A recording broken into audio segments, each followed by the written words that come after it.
And we are live with the hashtag Jeopardy Live panel presented by the JeopardyFan.com.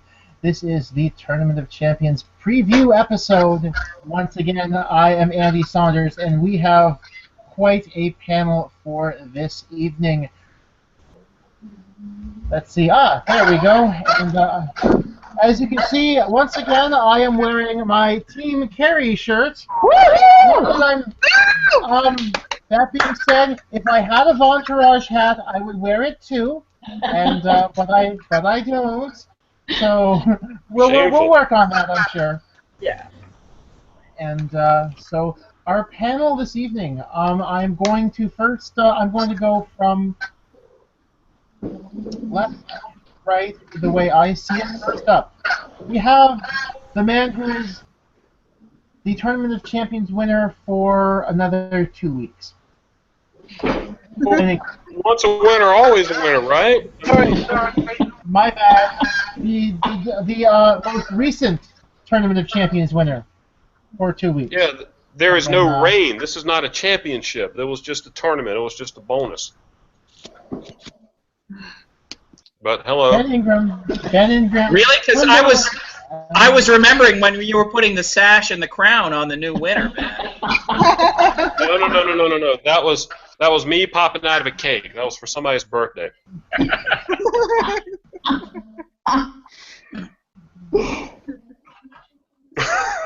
Gary's drinking. Another shot of Kerry. I'm at the end. There's a long time before I get introduced. This is going to be worse than Dallas, and Dallas is pretty crazy. No question. So, yes, moving along, we have the architect and orchestrator of the Follow Mike Duval campaign, Jennifer Morrow. Hello. She has more buttons apparently, which I'm sure she'll tell you about later. We'll talk about that later. The official Follow Mike Duval. Yes.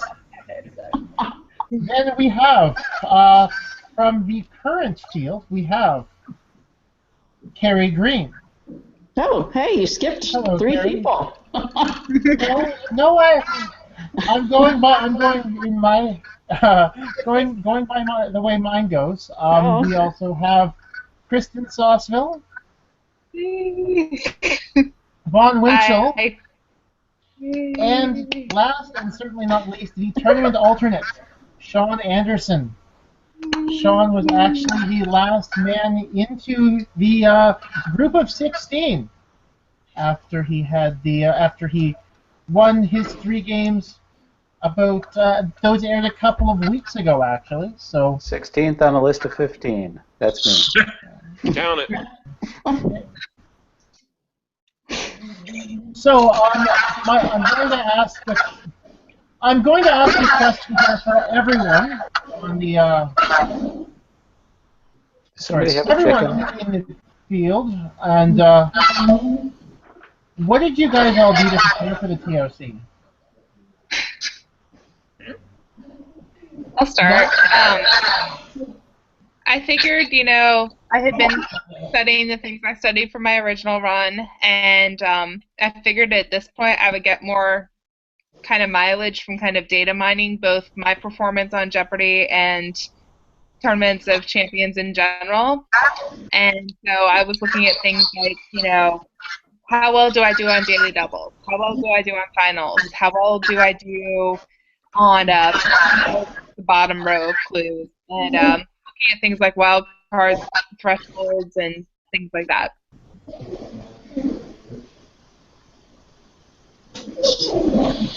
Vaughn, what did you do to prepare? I did a lot of the same kind of studying that I'd done the first time, but deeper and more intensely. I looked mostly at old tournaments when I looked at the archives, because the material in Battle of the Decades and Tournament Champions was more difficult. I worked hard on movies. That's not a good Learned League category for me, so anybody who's going to play me in Learned League should know that. And I worked very hard on geography. By the way, can I just say how nice it is that we can finally talk about without worrying that we're giving too much info to our opponent? Mhm. That is one reason why I opened with this question. Kerry, what about you? I studied things that I felt like I didn't know that well, and just kind of oh wow, I don't know that either, and I had a whole list, and I sort of would find a good website and write some stuff down, and nothing. I like that. Nothing Find a good different. website and write down some stuff. Yeah, exactly. Sounds like my job. So, by the way, we are having some technical issues. Apparently, there is some echoing that is going on. You might hear it on the broadcast. I'm not sure, but that's one of those things. Sometimes we get on the live panel. Let's see. Yeah. So, how much? I guess most of you, I'm pretty sure, just kept watching the shows to see who else might be in the field and. How much did you take kind of opponents' strengths and weaknesses into account going into the tournament? I think the main thing that I watched was once I knew that somebody was in the tournament, once somebody had racked up the points, I started watching their opponents. I started seeing, like, oh, you can put up $10,000 against Matt Jackson, that kind of thing.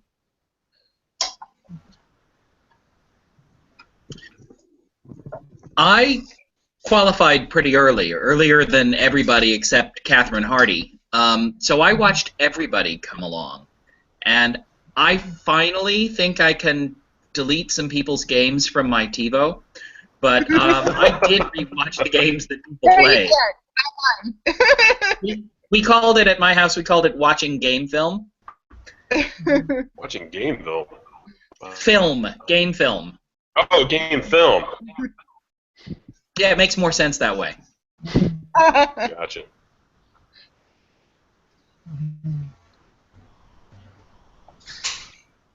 I think Kerry just dropped off the call. I just noticed that. I apologize. So let's talk about her. Yeah, for real. Ooh, awkward. Okay, so we've got a couple of questions on the hashtag already. Kerry apparently lost internet. She is trying to reconnect. Let's see. One question. This one is from Megan Barnes, which I don't actually expect anyone to answer. But I'm going to, because I think it's a funny question, I'm going to mention it for the panel anyway. If you had to describe how you felt after the TOC taping in dollars, would it be 250,000, 100,000, 50,000 to 10,000, or 5,000? Ben, I felt $250 because that was the wonderful consolation prize that I got for being the alternate. Ben, tax on that.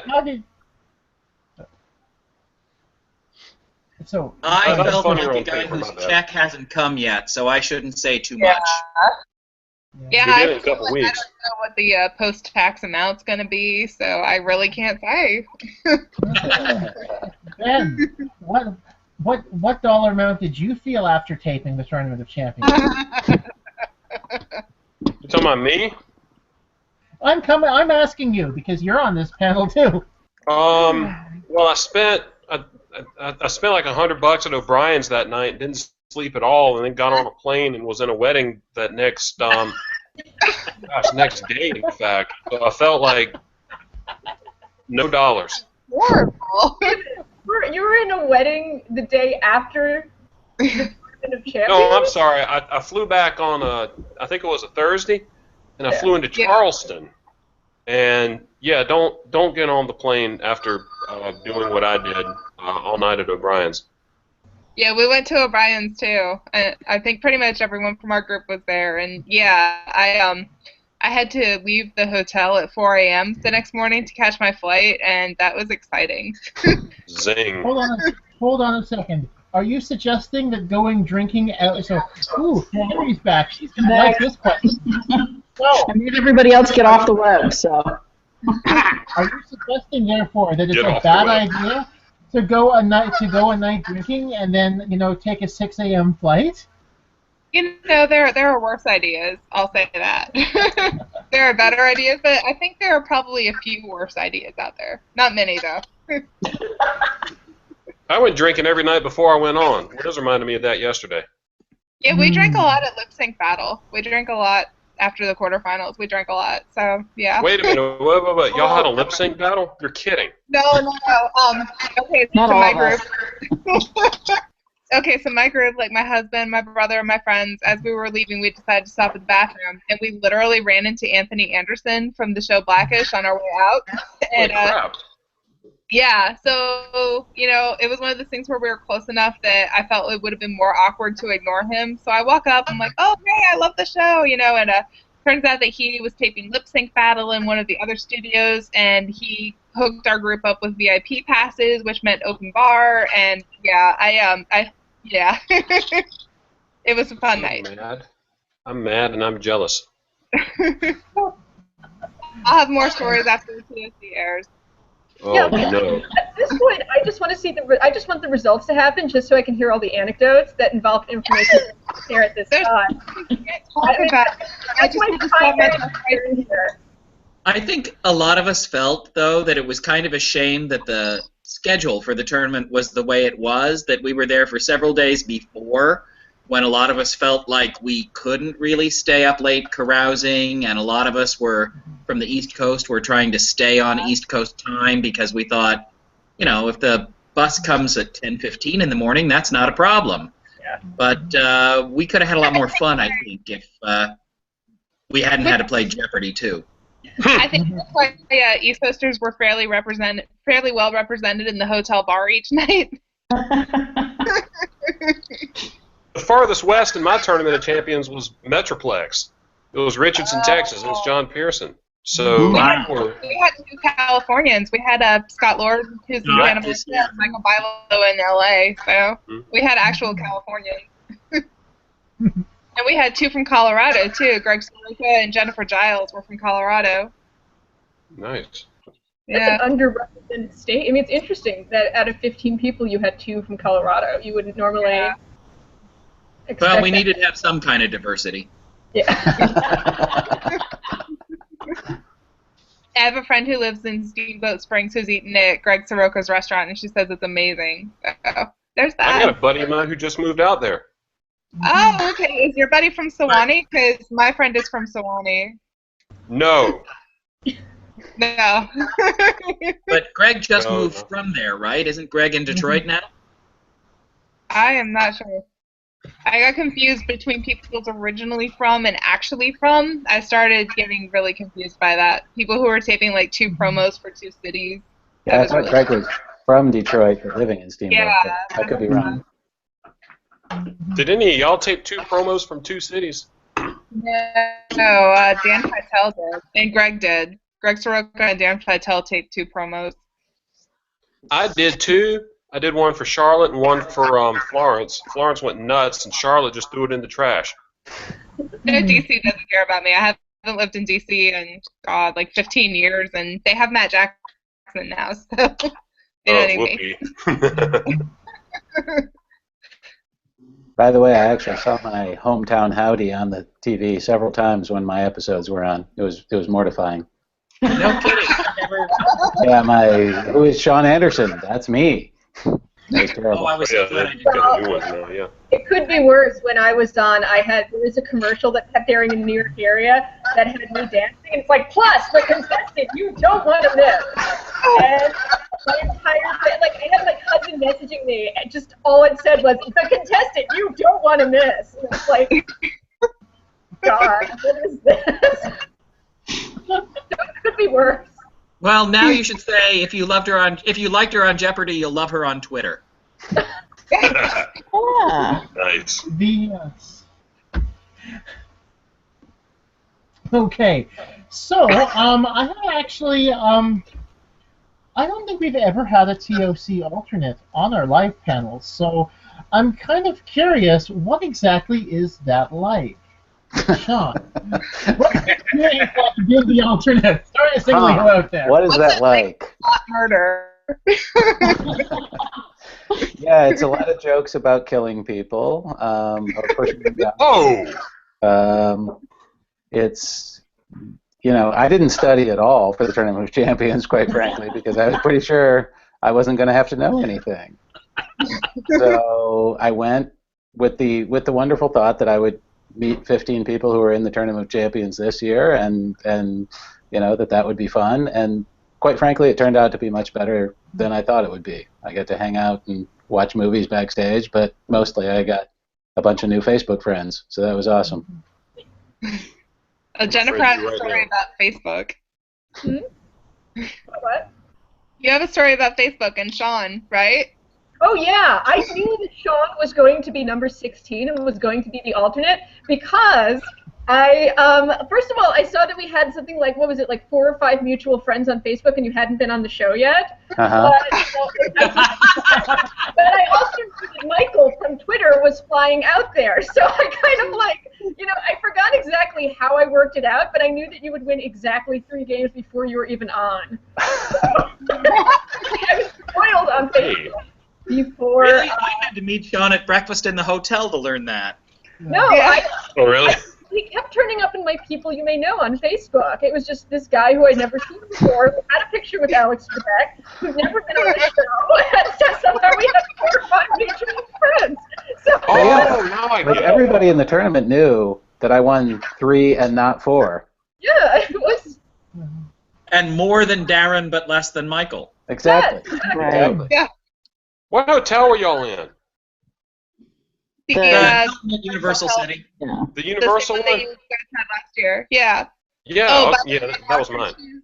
I remember Arthur True wrote in the Mental Floss article about how the handrail to Universal Studios is covered in ants, and that Yes. was by far one of the most useful things I read preparing for the TOC is don't touch the handrail leading to Universal Well, Studios. I read that, but I forgot to tell Dan. So we came back one night, and then 2 hours later, it's like, why are there 12 ants over on your side of the bed? So he was absolutely right.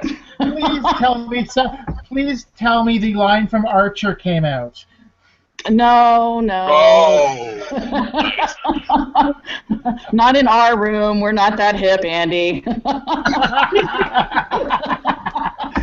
Oh, God. You guys needed me with you because I was so paranoid. I was telling Justin and I was telling my friends, like, don't touch the handrails. Arthur True says they're covered in ants. They're covered in ants.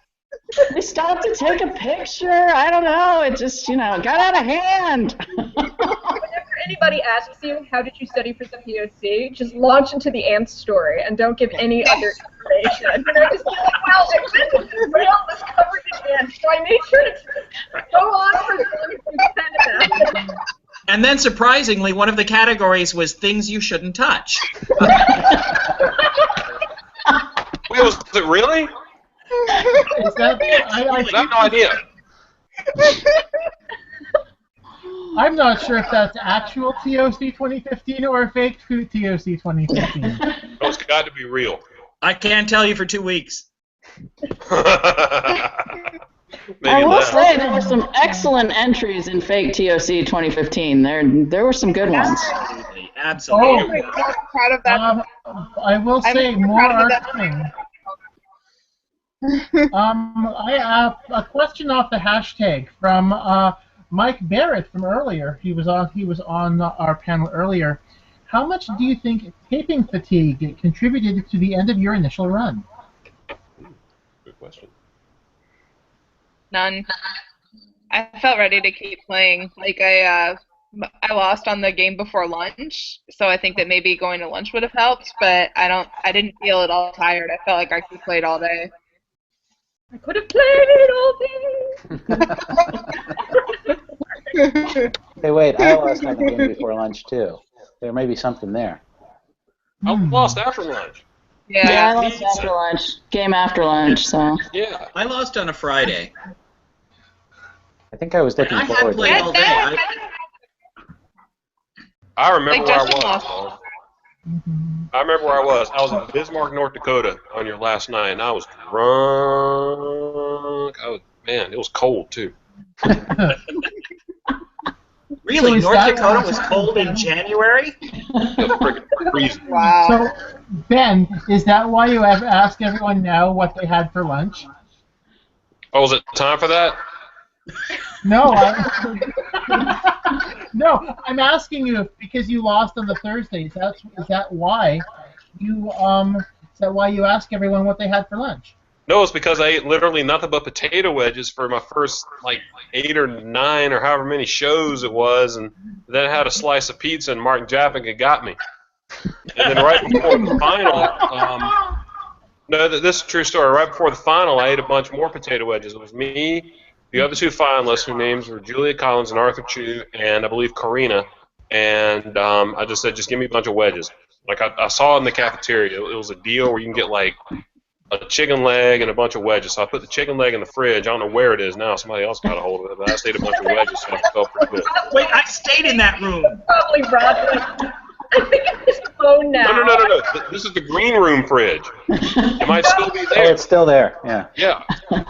Well, who ate it? Touch the green room bread. I've never eaten in the green room. Did Alex Jacob eat my damn chicken leg? If so, he and I have a problem. He doesn't eat anything for lunch. He gets his lunch, he eats 3 bites, and then he's done. He's in better shape than I am.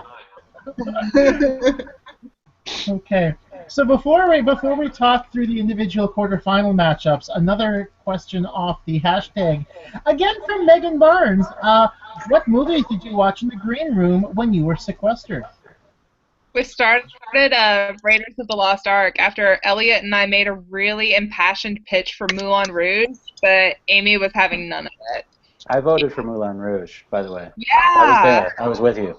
I really wanted to watch The Princess Bride, but there was a lot of hate, so I don't know. Oh. Amy shot down Moulin Rouge no matter how hard Elliot and I tried, and we were trying to rally people, and, like, no, it didn't work. How long did it take us to pick a movie? Like, a long time, right? Wild, yeah. Yeah. I don't think they have but 3 or 4 because they showed. No. I didn't watch. I was on a Monday. They gave us, like, 10 different choices. Yeah. They Ridiculous. have 10 movies? Yes! It's a movie studio. And it's like, let's bring up Moulin Rouge and get our hopes up if you're going to shoot it down. So we watched Raiders of the Lost Ark, and then we watched Terminator, Oh. and then we watched the first like 20 minutes of Princess Bride. Productions? Sorry, Vaughn? That's a good question. Does anyone know, were all of those by Sony Pictures? The movies you It could would be by watch? Columbia or TriStar. The only thing I know about them is that they vet all of them to make sure that none of the material comes up in the movie. So honestly, I was getting kind of pissed watching Raiders of the Lost Ark and seeing like all the maps and stuff, and it's like, oh, I guess there's not going to be, identify this country category. I actually What a got job that is. Go through all those movies. I sort of thought we voted against the Princess Bride. Well, Amy. mostly Amy. Yeah, because she sort of controlled the movies, so. Wait, they gave you options and then Amy nixed them? That was She had a very bad attitude. about that movie. Ah. Amy has a serious feminist problem with the Princess Bride. But Ellie and I were tweeting on the fake TOC hashtag about how like we came to blows over who would play Satine in the TOC production of Moulin Rouge. And then I think we cast Dan Feitel as Christian and Matt Jackson as Toulouse-Lautrec, and yeah. I hate movies. Okay. A couple of more contributions off the hashtag, both of these from Jerry Shaw. First up, if you're interested in looking, she has posted the video of That's How You Get Ants from Archer. And then, thank you very much, Jerry. Always coming through. Thank you. And then finally, she's watching 2 of her all-time favorite Jeopardy players, Kristin Sausville and Kerry Greene, on Jeopardy Live panel. Those are her picks. So, Oh, thank you. Girl power. I'd pick them too. okay, so the 5 quarterfinals in the tournament. Obviously, these were released early, about a week ago. So let's see. First up, we have Monday's quarterfinal. Just going to screen share the graphic here. Hopefully, come on. Is this showing right side up? Please tell me it's showing right side up. Yeah, it was right side That's up. good. Yeah. Okay, good. What about the gifts? Yeah, or the gift. I don't Right. have the gifts on the on this one. I'm okay with that, but Monday's quarterfinal, of course, Dan Feitel, Vaughn, and Catherine. Now, obviously, there was actually there were some people around the internet areas. Like I think Keith may have been surprised to have seen Catherine make the this tournament of champions and not Ben's. But as I'm you can glad see, she did. pardon me. I'm so glad she did because it meant we got to meet her and she is awesome. Did you say the internet areas? I love it. Yes, the internet. Yes, Oh, no. I said the internet areas. The internet. So yes, yes. I had not been aware that people talk about Jeopardy on the internet. So, r/. People talk on the internet? Use me. yes, I believe we could ask Ben anything. Internet. So yes, Monday we have Dan, Vaughn, and Catherine. I'm going to say Jennifer and Ben, seeing these, because obviously the other four know what happened. Well, actually, Sean probably doesn't know specifically what happened, but they may have told you. But I Ben kind and of do, Jennifer. actually. Yeah, okay. Because I was there. Okay. I was there for the announcement of the semifinalists. Okay, fair enough. And I know too many little rumors from stalking people's Facebook pages to find out rumors. So. Well, you do bet money on it? You gonna go on r/ and bet money on it? No, I'm not going to bet money on it. Yeah, me neither. She put all her money into following, Mike Duvall buttons, so I she didn't have any money to bet. Yeah. I spent like another $50 in buttons, so I'm not putting any money anywhere else. That's all right. We're gonna be Oh. selling them at the bars in Boston. They'll probably arrest us because it's Boston. But So, Ben, seeing these stats here, I would say very evenly matched quarterfinal by the numbers, certainly. I mean, everyone is within about $700 of each other on average Coriat. So, do you see anyone having an advantage by your sniff test, Ben, or Am I what test? sniff test? My snip? What do I do? Cut them? I don't. I said sniff. Oh, sniff test. Oh, so I have to smell Yeah. it. Yeah. Oh, Yeah. I got a joke about that, but I'll tell it once we go off the air, and maybe I'll tweet it. But Oh. this is a pretty. He it- won't it- tell us how, but we'll tweet. By the way, if you have predictions and you don't have any spoilers, feel free to tweet them using hashtag Jeopardy Live Panel. Yeah, go ahead and predict, because I'm not. But it's funny because, yes, they are evenly matched, but everybody starts with a clean slate. It could be anybody's game. And you can take it from me. You can come from behind and make it to the and get yourself in a winning position. But Vaughn's right there, so I can't talk about him.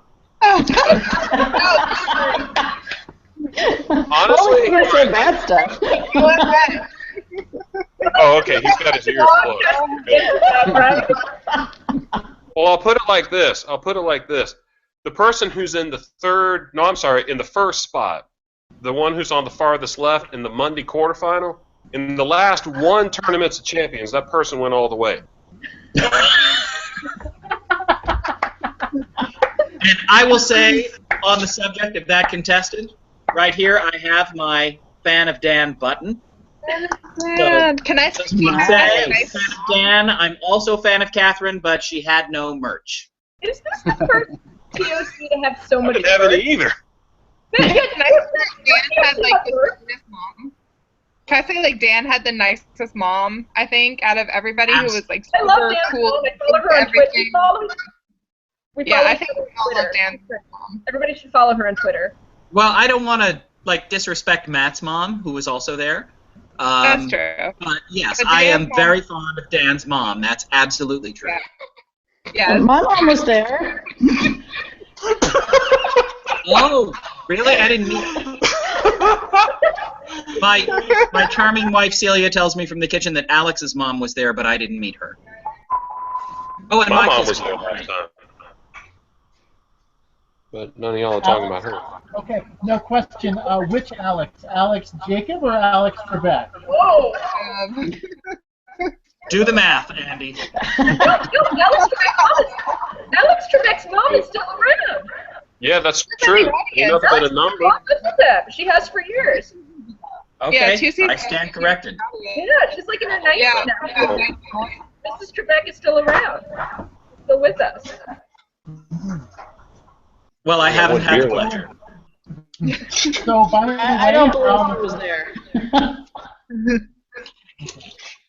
Those are sand on this beer. My next question, I'm going to interject with one on the hashtag from David Kendall. Wait, why was Sean sequestered when all 15 were present and accounted for? Love to more know about the alternates role. So, of course, why would Sean still be sequestered? Because, Anyone want to take it? something nefarious could have happened to one of the other 15.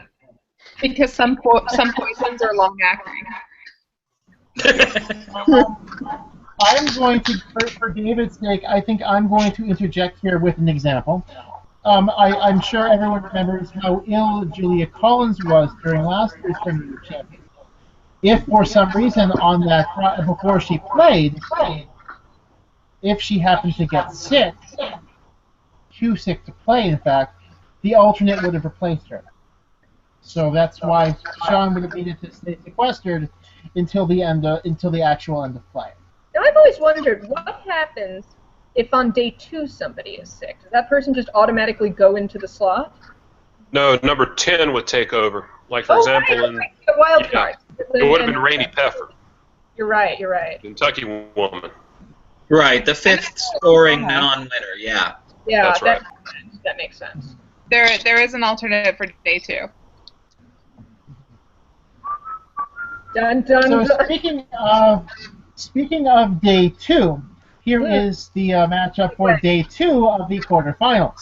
That was an excellent segue, Andy. Thank you. So yes, right here we have this one. We've got Greg Soroka, Brennan Bushy, and Kristin Sausville. So Good. I'll throw down a prediction. What's your prediction? A lot of y'all might not know this, but Sausville K was on a team that played a quiz bowl playing robot in Chicago, Illinois, and we played that robot. That team played that robot to a dead stop. About a month or so ago, that robot played Ken Jennings and beat him. That's it. I don't report. I don't deduce. I observe. That robot is the reason Maggie told us on the shuttle bus on the way over that Alex Jacob and I would be kept apart as long as possible because we had played the robot together.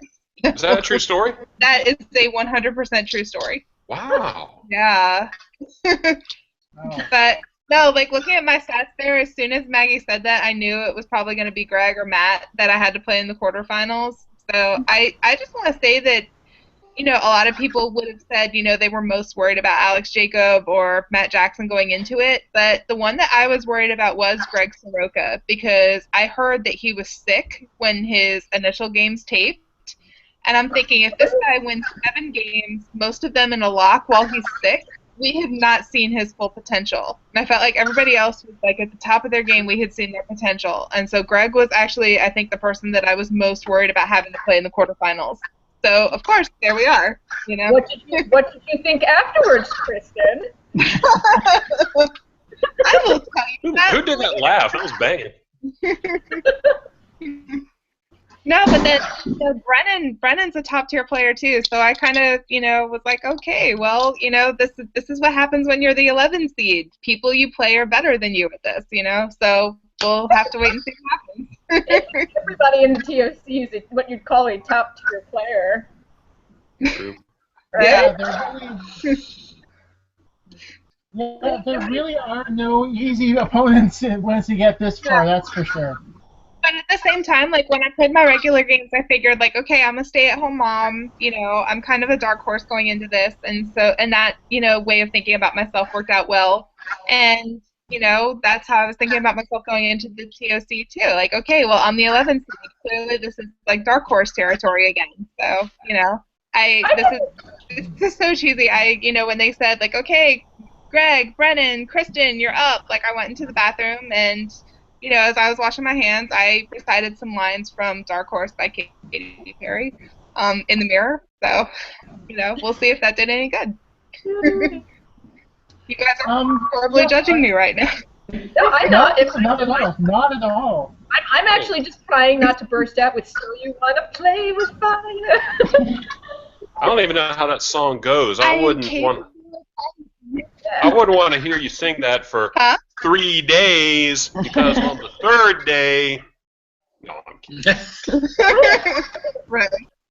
No, it was mostly like that I'm capable of anything, and everything, and so like that kind of helped me calm myself down before walking out on stage. Yeah. Good attitude. So, let's see here. I'm going to before I bring up one thing. Moving on slightly, we've got some more comments on the hashtag. Lots of comments on the hashtag, so I'm really appreciating everyone jumping in here. Once again, Jerry, don't worry, Ben. I'm sure Vaughn would be very fond of your mom as well. I'm not gonna tell my mom that. I'm sure Ben's mom is about my age. We'll talk about that later, Vaughn. By which I only mean to say I'm a lot older than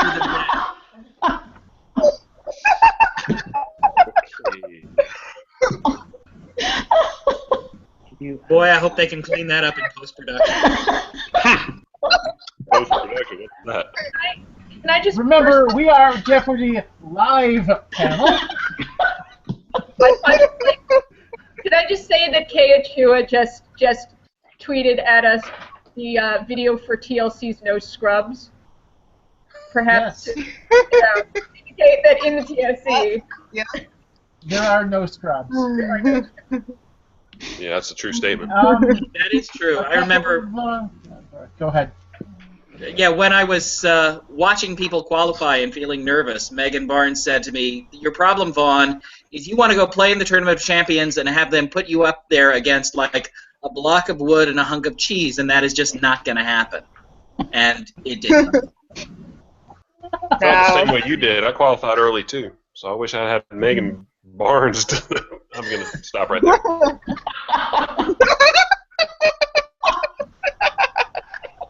Man, they just can't behave themselves, I'll tell you. Okay. We all pregame. Some more comments from the hashtag. This one's from Jonathan Graham at DXDTDemon. I feel that the difference between the TOC canon and the Jeopardy canon might help Elliot go farther than expected, and that difference should help Matt Jackson as well. Segueing into now some discussion about, let's see if I can pull up my graphic for the Wednesday quarterfinal. Here we go. The three people playing on Wednesday, we have Matt Jackson, obviously the tournament favorites, I would say, John Schultz and Jennifer Giles, the teacher's champion.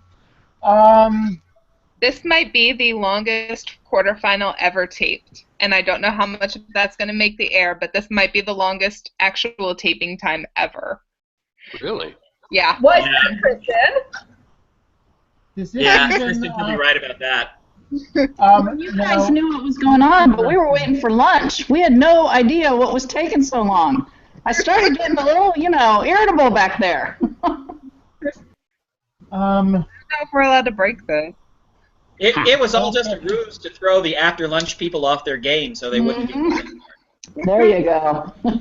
Okay, so something to look forward to on Wednesday, the longest Before it quarterfinal. happens, and I think they're going to put it in. But, yeah, if it does, even if it doesn't, we'll all talk about it. So, wow, okay. So even longer than the fact that Julia took 10 minutes to bet last year? Yes. This game took at least 90 minutes to tape. At What? least. Yes, at least. Can you give any indication why? I mean, just like without spoilers. Don't say No, anything. no, Don't say anything. no, don't say anything. Don't say anything. Don't say anything. Don't say anything. Look, guess what? We have another panel next week. We can talk about it then. We can talk about Wednesday's quarterfinal on our next panel. I don't want to get in trouble.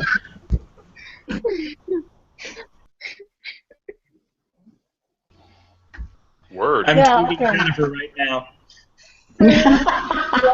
Okay, so this one took a while to tape, and clearly everyone was very, very angry because they all wanted lunch. I'm here as audience surrogate.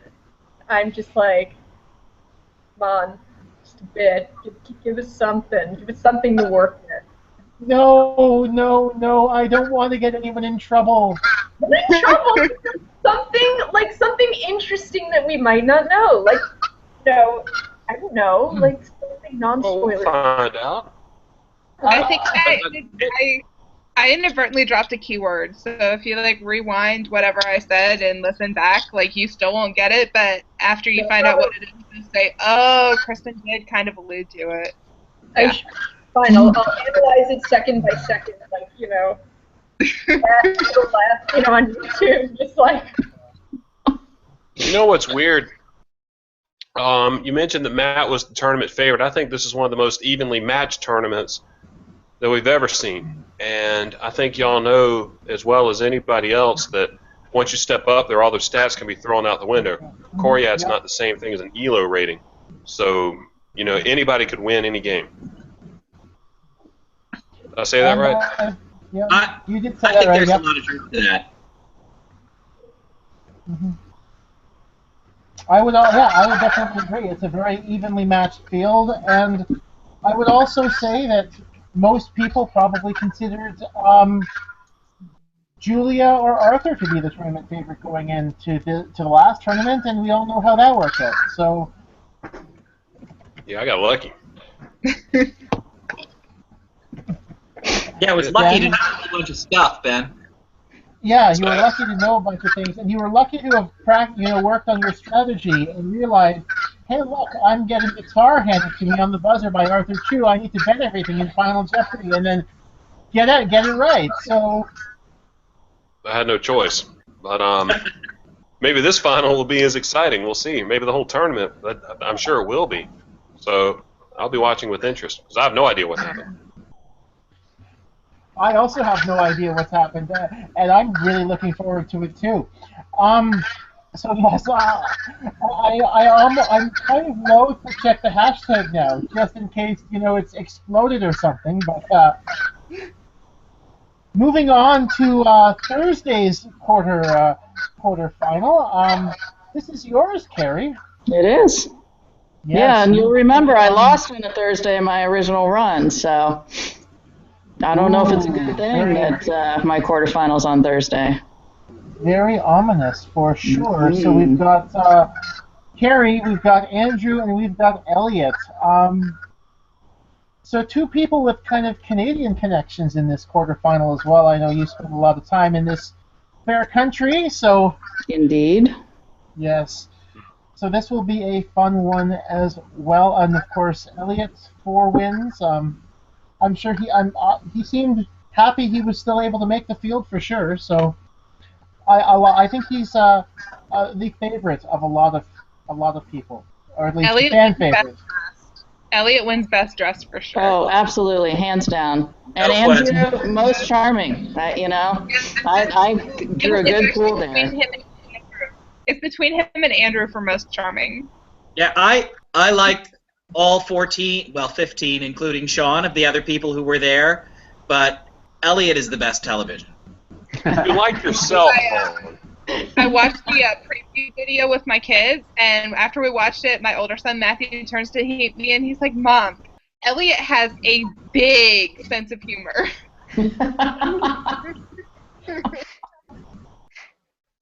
All y'all are pretty chill. I like that. Y'all got the right attitude going in. I think by and large we did, actually, Ben. We were, we had a great time. Good. Yeah, we did.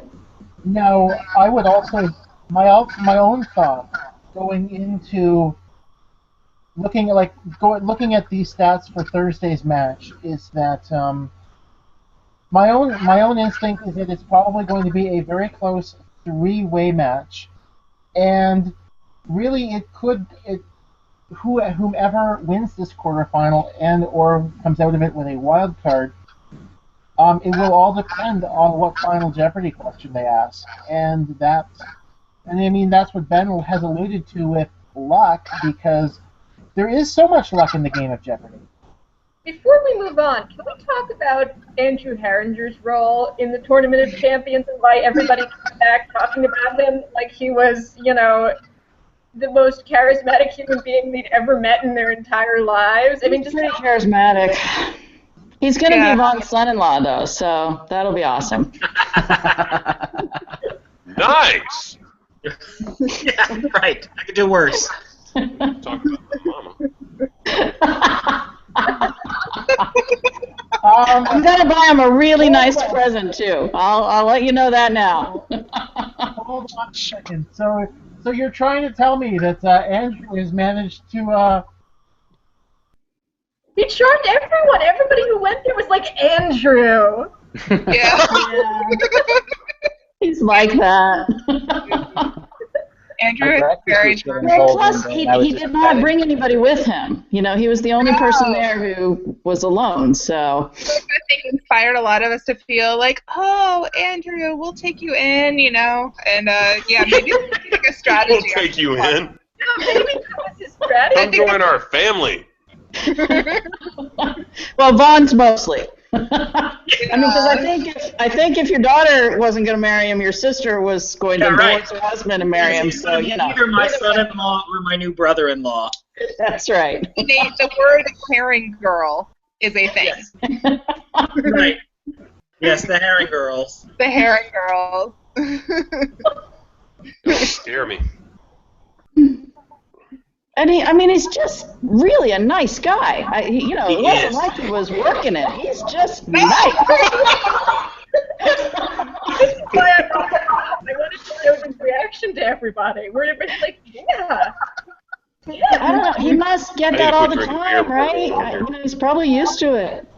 Yeah. What, you mean because he's nice, tall, smart, and good-looking? Yeah, I think he must have just, come to terms with his life. Yeah. Horrible things to be friends with.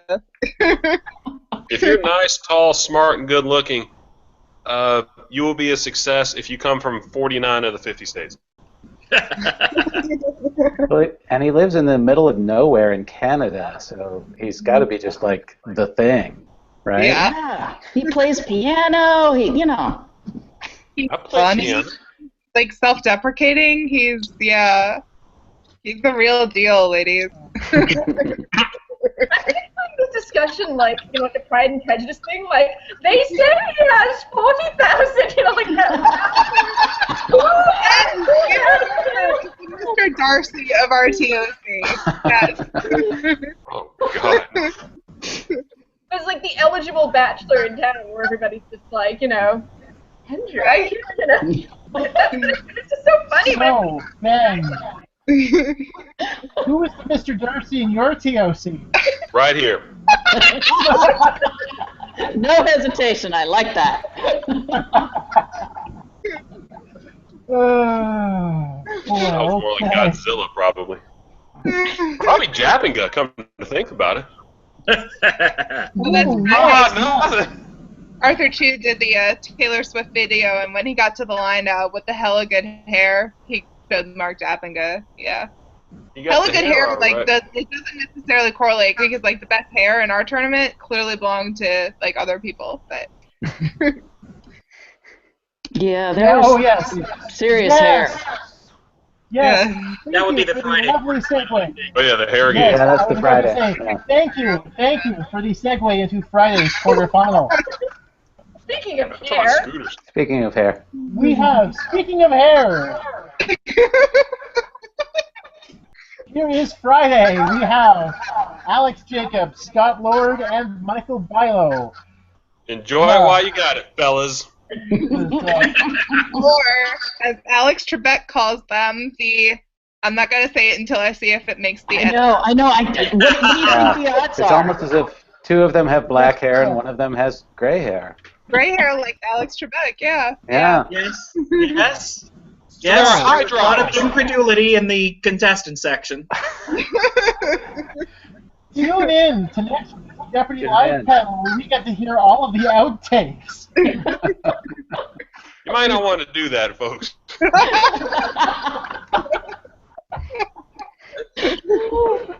But yes, so we've got very interesting because I would say in their regular season games, Alex and Michael were the most likely to be very much all or nothing kind of players. So on the right board with the right buzzer, it almost feels to me like Scott might be overmatched in this game. However, I could be completely wrong, and I'm sure you guys are all laughing at me for this, but yeah. Ben, what do you think of these three in the quarterfinals? Well, Alex Jacobs, the kind of guy. I don't know if you've ever been to Chicago. I know some of y'all have, as I've seen some of y'all there. But in Chicago, their favorite pizza topping is another pizza. You know, that's the kind of stuff that he eats. No, I'm kidding. The only one out of these three that I know personally is Alex Jacob, and he's an extremely competent player. He's an extremely calm player, but I see that out of all three of them. Even though Michael Bilo wears broccoli on his shirt, they're all very cool and collected and calm and risk-taking players. Honestly, I see this being like I think each of them will get a daily double. They'll each wager big, and it might depend on who gets the last one, like whoever has the last million men. But it's probably going to be one of those like 18, 16, 13 type games.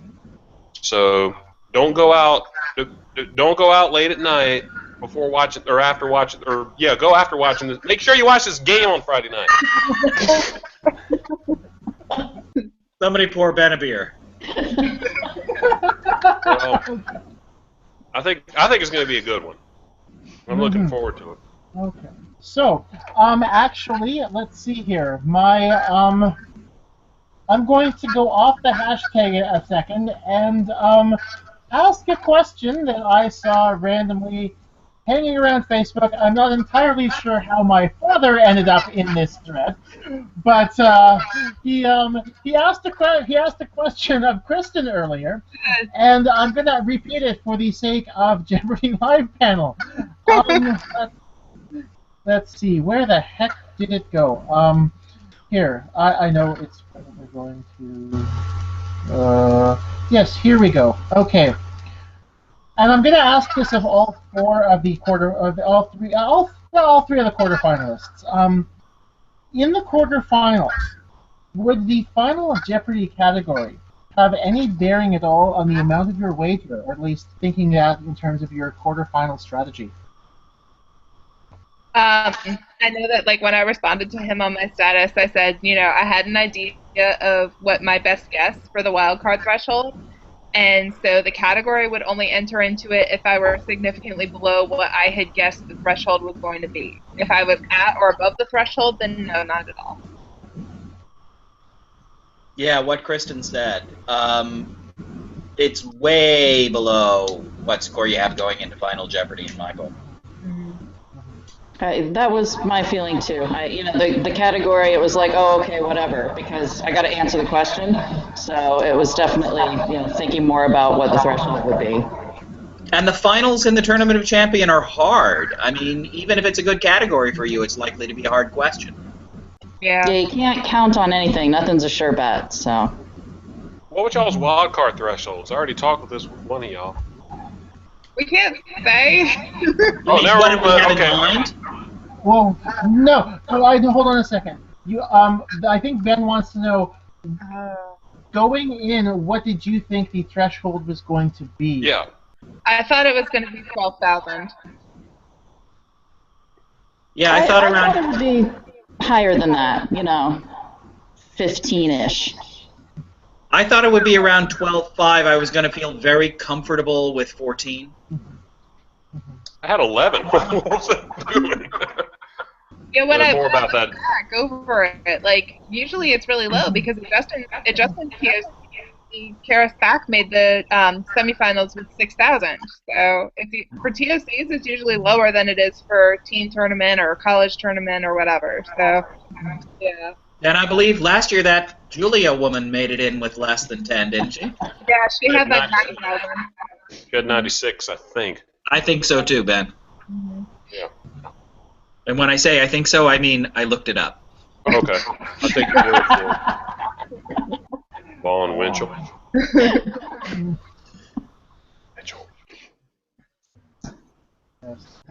So we've got some thoughts again. On the hashtag.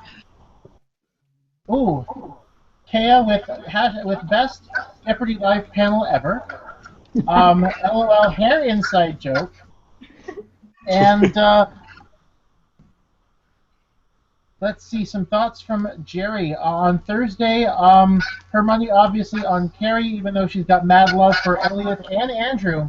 And then Michael Bilo versus Alex Jacob is going to be epic beyond belief. So it's So it sounds like we should be really paying attention to Wednesday's game because obviously it took 90 minutes to tape. Do any of you guys have anything, any questions for anyone else? Oh, sorry, I almost forgot. Jennifer, tell us more about your success in getting following Mike Duval. Or as I like to call it, my own. So, as many of you know, I've had a long-running campaign to get Jeopardy to follow Mike Duval on Twitter.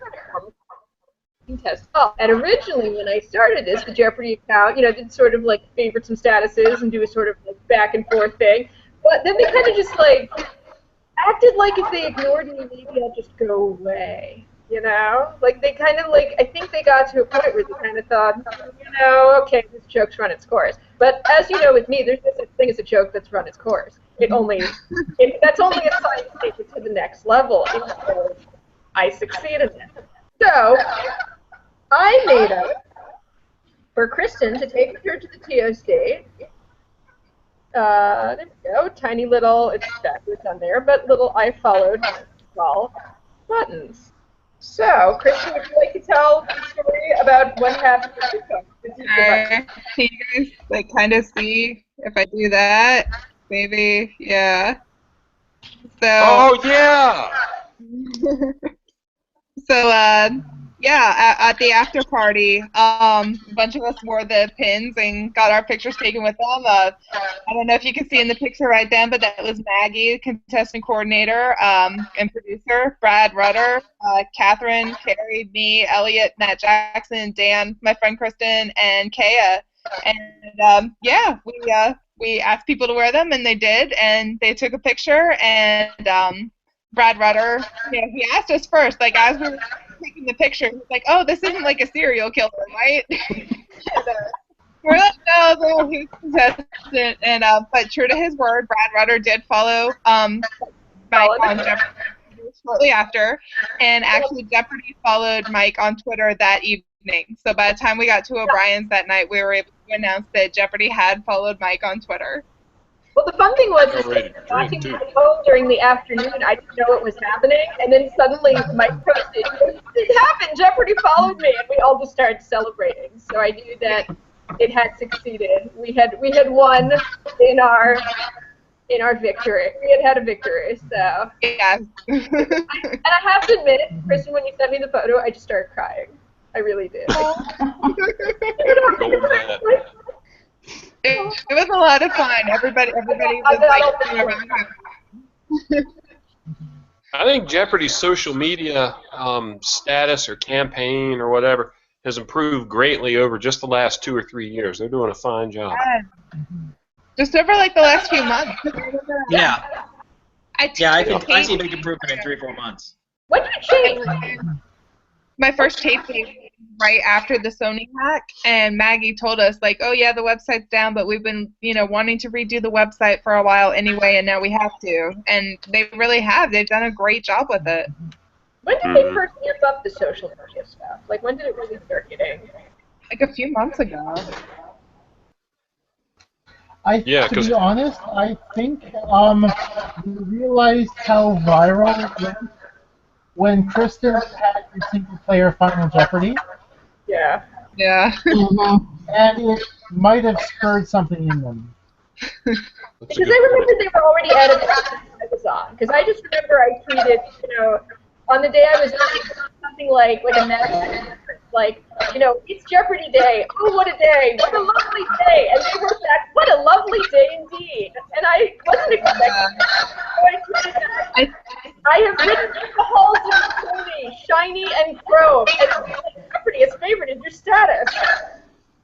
I think so they mentioned at the after party that they've outsourced the Facebook and Twitter to like a social media company or something. Oh, I didn't think about that. Yeah, like they hired a company to handle Facebook and Twitter. But now they have the Jeopardy store too. I was looking back to make sure that my shot glasses were still there. They need like some shirts for ladies. They need some shirts that don't have the necktie. Oh, I just want the glasses. Play drunk Jeopardy. I told you about that, but that'll be for another day. Okay. I am going to ask a question. This could be this could lead to some hot takes, but this one from Jerry Shaw. Can we talk about how odd the microvids are that play when you mouse over the contestant photos? I mean, this is a two-parter. I love I mean, that. the videos themselves are fine. Just the whole concept perplexes me. Is a still photo not enough? They made us all do all of the poses. Yeah, like we all had to do all of the poses, and they kept telling me that like I either looked scary or scared. Like every time I did one, they were like, "Okay, Kristin, that was perfect, except you look really scary." Like, oh, great. Okay, Kristin, that's awesome. You look terrified. Like, oh, okay, I don't know what to do here. Yeah. What was the full range of emotions you had to express? Like, what were the things they told you? Well, if you watch all of them, we all had to do all of them. So, like, you see, people having to do this, or people having to do this, or people having to do, like, yeah, or whatever. Like, see, I look scary. Like Matt Jackson going like this. Yeah. Yeah. I remember they asked me, so like, show us what's your reaction when you miss, and I thought, well, this is it, because kind of refreshing type, that's my style. You and me both. Now, question, Sean, did you have to tape one? Is Sean still here? I'm not sure, but did he have to tape one of those too? They did. They made him do all of that as well. Everything, like the rehearsals and picks and everything. So basically, the Sean video will never see the light of day, or does he have a copy of it? So to show the world if he wants. Mm-hmm. Crickets. Okay. We don't know. We don't know. Well, he's not here. Okay. So my next question. Were there any poses that you all did that none of them made it to the page? Like, were there any? Like, I see the and the like and so forth. Were there any things that you had to do where nobody's version of that showed up? If so, I've blocked it. Yeah, I mean, it was so fast. You know, you go here, you do this first, do this second. I don't remember a lot of it because it was just, you know, this constant barrage of you need to be here doing this. And I don't know, Ben, did you feel like that? Did they make you do all sorts of bizarre stuff, I thought, beforehand? I didn't have to high-five anybody, but yeah, I know exactly what you're talking about. There was a lot going on. There was a lot going on. Yeah. So, I don't think this got asked earlier. Kerry, Kristin, Sean, and Vaughn, what did you guys have for lunch on day one of taping? I had already taped my game, and I was so excited that I could finally just like kind of pig out at the commissary. Because you know, when I went there for my first tape days, you know, I was eating salad, I was drinking water, and you know, I had already taped my game, and so I was like, all right, I'm gonna have a burger, I'm gonna have soda, I'm gonna eat the candy bars that Karina keeps asking if anybody wants, and yeah. They did the thing where they dumped the massive candy bar assortment on the table. And I was like, yes, I will eat these today. I gave you candy bars! Karina, Oh, huge! Nothing. Not even a Piles of them. So every back in- tape day, back in the we would green room, massive candy bars. They dumped on the we had table. pizza, we had sandwiches. You know, it was a nice spread in the green room with the sequestered folks. Oh, that's right, you were in Sequesterville. Yeah. Don't eat pizza. Yeah, but it was nice. There were choices, so it wasn't bad. Burgers Yeah, are it the was egg Honestly, we salad. were so hungry, we would have eaten anything. But for anybody watching who hasn't been on yet, burgers in the commissary, real good. Real good. Don't eat those. Why? I had a turkey burger. One. I Don't actually eat never them, did they're eat a too burger. hard, right? I just don't eat pizza. I ate like a, That's right. It's the pizza that's the problem. yeah. Pizza made me lose. It was kind of a relief to be able to eat anything I wanted at the commissary because I had already played for the day. Yeah. And Vaughn, what did you have for lunch? I remember going into the commissary and thinking, what did I eat last time I was here? Because it had been almost a year. I had a chicken salad sandwich, which I'm pretty sure is what I also had the first time. And, you know, worked out okay the first time. But I remember the first time I played, going into the commissary and thinking, all right, no soup, nothing with a red sauce. So I figured a sandwich was pretty safe. And the chicken salad's good. There should be like a Yelp for Jeopardy contestants of like reviewing various options in the commissary so that future contestants will know what to choose. Like, you know, burger for like 5 stars, you know, and then you rated also how you performed after eating the food in question. You know, it's like I thought you meant a Yelp about Jeopardy contestants. We'd all get an F. oh, this is I believe that's the Jeopardy Facebook page. Oh, that's right. Yeah. I forgot that existed. lucky you. What? I don't know. I don't frequent it very much. See, I solved the problem by being on opposite entertaining people, so nobody talked about me. Good thinking. I had Tom the Hottie, I had Becky the Fine, I think that Pansy. makes you a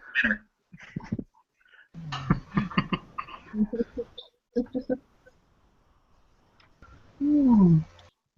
Oh, question. Are you allowed to bring your own lunch to the Jeopardy set?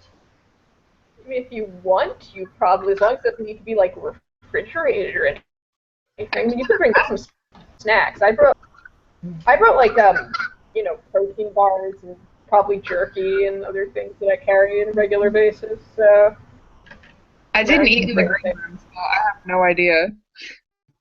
you can bring like, I mean, if you're, you know, I don't know about like a full meal how they would feel about that. You can definitely bring your own snacks. That I can say for sure. Okay.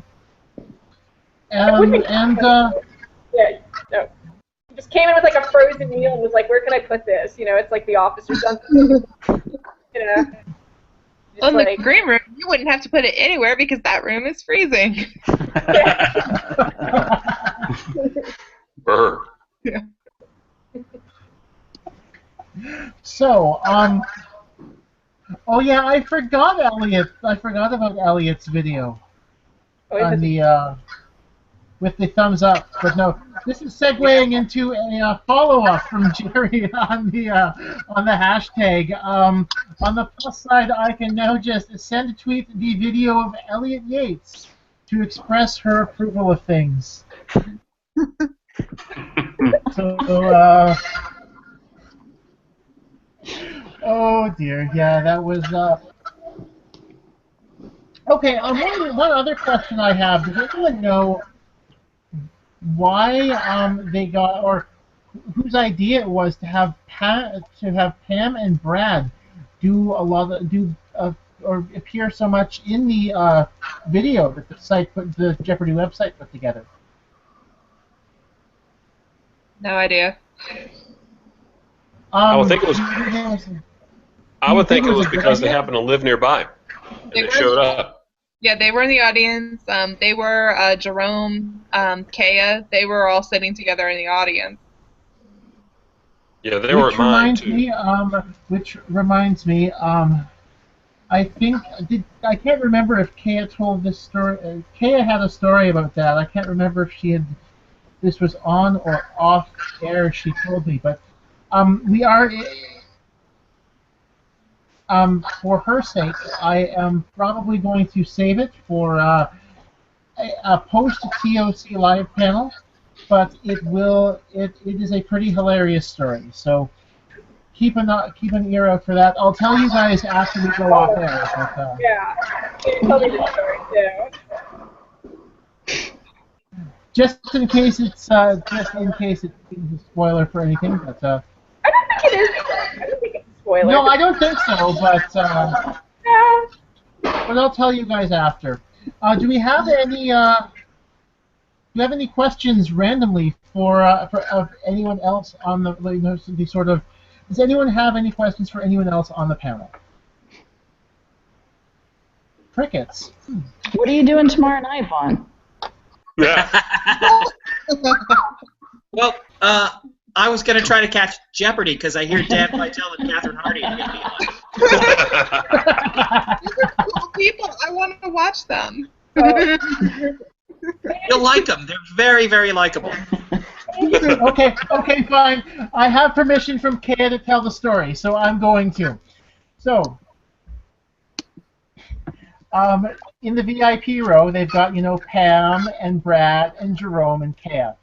And basically, Alex comes over during a commercial break and, introduces them to the rest of the audience. And it's like, of course, it has them, has everyone say how much they won on Jeopardy.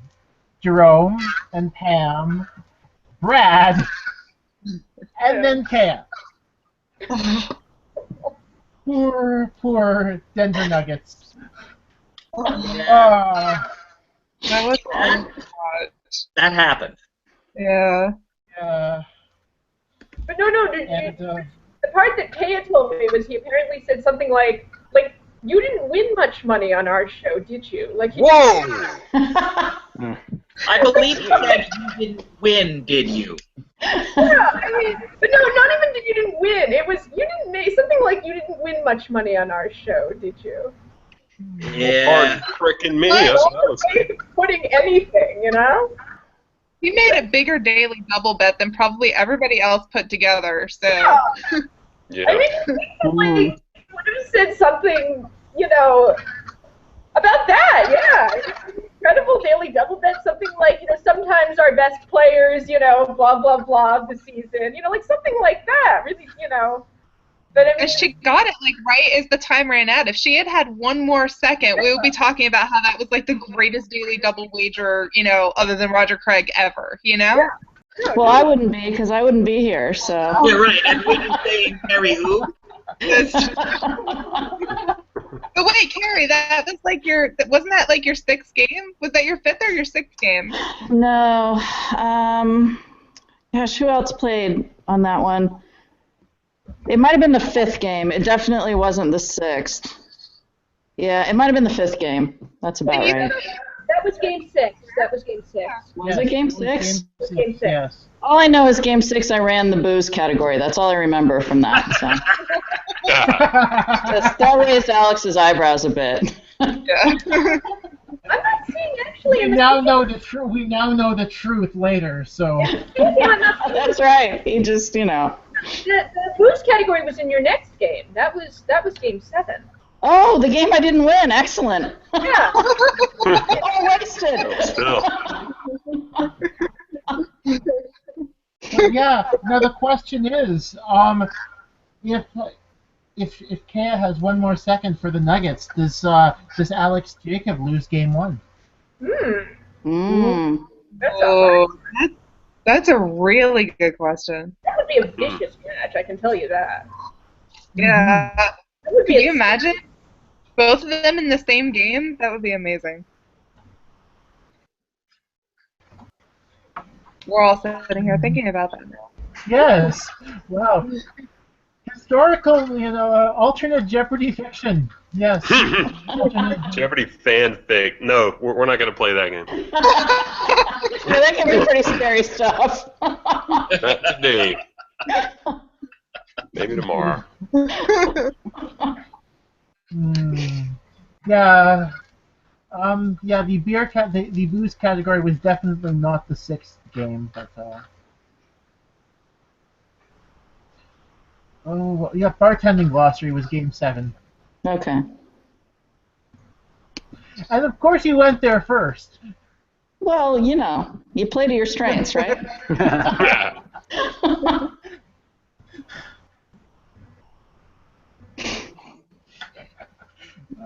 Yeah. Okay. So, do we have any other questions? Anything last minute on the? We're all waiting for the. I think Kea even appreciates the fact I asked the question of the Kea versus Alex Jacob what would have happened. So It's It would be crazy. But I think it's going to be a good tournament. I'm very excited to watch it. I had a dream about it last night. Would you like to share your dream? Did I win? I dreamt that I had to play against y'all in a quarterfinal, all of y'all, and it was in some hotel ballroom, and all of y'all had signaling devices, but in order for me to signal, I had to reach into a toilet. That was my dream. That's what this dream means. Like the button was underneath the rim, is what I'm saying. Like I had to go in. Are you suggesting that now that there's a youth tournament, it's like Champions Field, on some subconscious level, you feel that like your championship is in the toilet? Literally speaking. Is that Might have been in the first place. I guess I'm not as reverent about it as other people, but it's. I think that it ain't about winning or losing or playing all you can. It's just y'all made it there, so I think making it there is enough. And I hope that y'all enjoyed the experience because I'm going to enjoy watching it for one. I can't wait to watch it because there's so much of it I didn't see and some of it I don't remember. So. Yeah. Yeah. Not for that reason. No. I saw the whole darn thing, but it goes so fast. I'm looking forward to watching it. It took me 3 full days to remember something that happened in my quarterfinal this week. It took me 3 full days of like, oh my gosh, what was that category? So I'm excited to watch too. Yeah. You're going to be watching. Soon. Y'all are going to watch and you're going to think, oh, there's no way I'm going to know this, and then you're going to watch yourself signal and get it. I guarantee that's going to happen. Yeah. That's the best. But that happened with my regular games. I didn't remember half of what I got right or wrong. Yes. Crazy. Yeah. Absolutely. So, I mean, I presume you quite. So, Sean, I presume you quite enjoyed being the. As much as you wish you would have made the field, you quite enjoyed being the alternate just to be there too. Oh, it was great. I wouldn't have gotten to meet all these people if I hadn't been there. I mean, sure, I would have rather played. Let's not be silly. I would have rather played. But no, it was a great experience. And I'm loving having these people as Facebook friends and getting to share that experience with them over again. It's been great. Okay. I think we all feel glad we met you too, Sean. And I was actually talking about my Jeopardy experience at my 30th college reunion about 10 days ago, and I said that since I played Jeopardy, my Facebook newsfeed now looks like the Algonquin Roundtable. I mean, it's just so much livelier than it ever was before. Is that because we went on the multi-day Bennett surf rant? That sort of thing. That where that came from? What a weird panel. Jennifer has Bennett surf issues that I hadn't previously appreciated. Yeah. Let me tell you It does. myself to read, because I felt like maybe I judged him unfairly. I forced myself yesterday to read like a 1,000-page interview with him. It was literally like 1,000 pages, and I basically just read it so like I could calm the rage, and it did help. But there's still some issues there, so It did help. I like that. it helped a bit. Humanized him. I think I will probably never watch What's My Line quite the same way again. About that. You know, it's like, no, let me just tell you, you're a very attractive woman. It's like, this is not helping anyone, Bennett. This isn't. What are you doing? Stop preaching. You're a very attractive woman. I run Random House. I'm being Have serious. you ever here's my question for the rest of the panel. Have you ever published a book with my company, Random House? Get off the stage. I'm being served. So apparently, I'm going to need to get Kea onto one of the TOC panels because she's going to need to explain this story she's just put on the hashtag. Speaking of pressing buttons in toilets, I accidentally turned the lights out on some folks. Did that happen at a taping?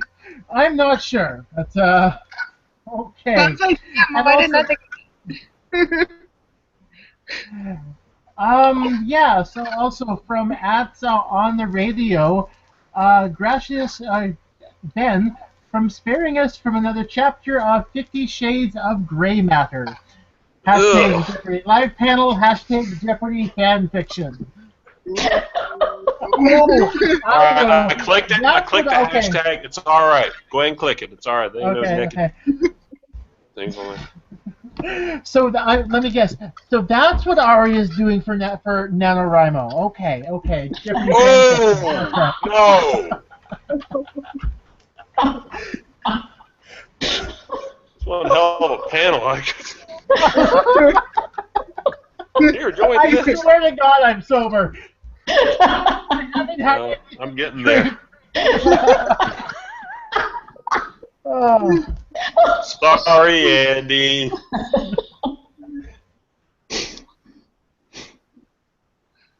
Oh dear. Okay. So I almost want to see if I can go 5 more minutes just to see if we can outlast quarterfinal number 3 in taping time. But, Yeah, we've been here a while. I know. Hey, fans. Oh boy. So yeah, I should probably look at my calendar to see, just to figure out exactly when the semifinal or the quarterfinal. Ooh. My guess is that we are going to have the recap of the quarterfinals, the recap panel, next Saturday night at about, I don't know, some point. I'm not sure. Maybe even afternoon. Oh, That's when my calendar is empty, so I'll figure it out early this week. oh yeah, I remember that. Oh, sorry, that wasn't supposed to be out loud. Oh, dear. Okay, so, any other questions for any other panelists at this point? I'm asked out. Okay. I'm excited to watch. For those of you who are following the hashtag, June Talk has actually posted it looks like the video of a Final Jeopardy notable groups, I presume. Oh, has you guys something should to do with watch the. that. Yeah. You guys should watch that. I was in the audience for that, and it was amazing. Oh, that's right. You would have been. Yes, I was. That was Justin's TOC, so I got to see it. He didn't come until the 5th one, so I got to see it, and he didn't. I had to tell him about it later, and he didn't believe me until it aired. That was a hell of a TOC, 2011. Yeah. Gosh. That was There like was- the dang, like I had to tell him about, yeah. I had to tell him about like the threesome answer, and then I had to tell him about the final that June posted, and he was like, "Yeah, okay." I don't believe you. gosh, that was almost as good as 2014, but we'll see how good 2015 is. Probably going to be really good. 2015 is awesome. Yeah, it's better than any tournament that's ever existed. Like, I don't see why they would did not ask other players. anybody back except us from now until the end of time. So. I'm okay with that. I can just watch. Elliot's Y'all have fun. Go ahead. Oh dear. Okay. Well, so I think it's probably a good time to sign off at this point. I'll see you on Jeopardy Live panel next Saturday at some point when we recap the quarterfinals and preview the semis. So, for everyone here, Jeannie in absentia, remember to follow Mike Duvall. And for everyone here at Jeopardy Live panel, once again, I am Andy Saunders. Thanks for tuning in. Have a great, great night. Enjoy the quarterfinals, everyone. Sounds like they are going to be a load of fun. So, see you soon. Yeah. Why do I have special things even